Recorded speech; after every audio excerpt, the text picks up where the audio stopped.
talking about wicket keeping and what the key and basic points of wicket keeping are. To begin with, we're going to talk about the main position that most wicket keepers will be in when preparing to take the ball.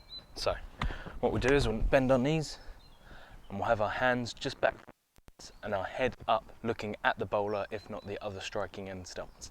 And this position is called the Z position. Reason being is that our body makes a Z shape when we get into the position, okay? We need to make sure we have a nice solid base. We keep our legs nice and still until the ball has pitched and done the work. So that's how we would prepare to take the ball. Now we're going to move on to taking the ball. We're going to pretend the ball has pitched and we'll come up with the pitch of the ball. We don't want to be moving before the ball has bounced because that way we don't know if it's going to stay low or go high. So we call it coming up with the ball, and that means you come up with the pitch of the ball wherever the ball is. If it's down the leg side, you tap your feet and come up with it. If it's on the offside, you just step across and go with it, all right?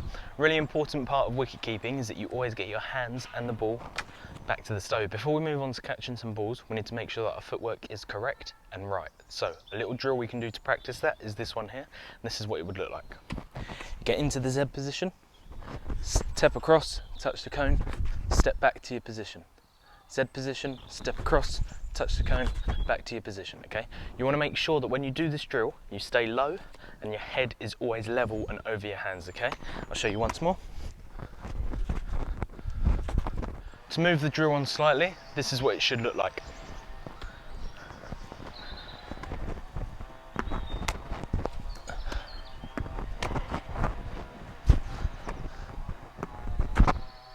Okay, you see there the ball bounced a bit more and I came up with the bounce, however it was too high for me to take fingers down. I had to adjust, bend my legs slightly more and take it fingers up. Something keepers do a lot of the time, mainly when standing back, however it can happen on the odd occasion when you're standing up. The final point we're going to work on is our hand positioning and where they need to be in relation to our body. I'll show you a few demonstrations and then we'll talk about it.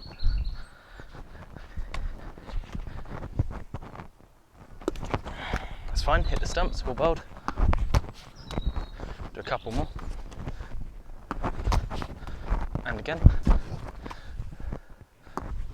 That last take, I finished with my hands about a foot away from my body, if not a little bit closer. It's really important that when you're wicket keeping, you cushion the blow of the ball so that it doesn't bounce off out your hands. Another way of saying that would be to have soft hands. That is a small wicket keeping drill that you can practice at home to get the basics right. As always, thank you for watching the video. If you could do a few things, that would be like, subscribe and share. It'd be much appreciated.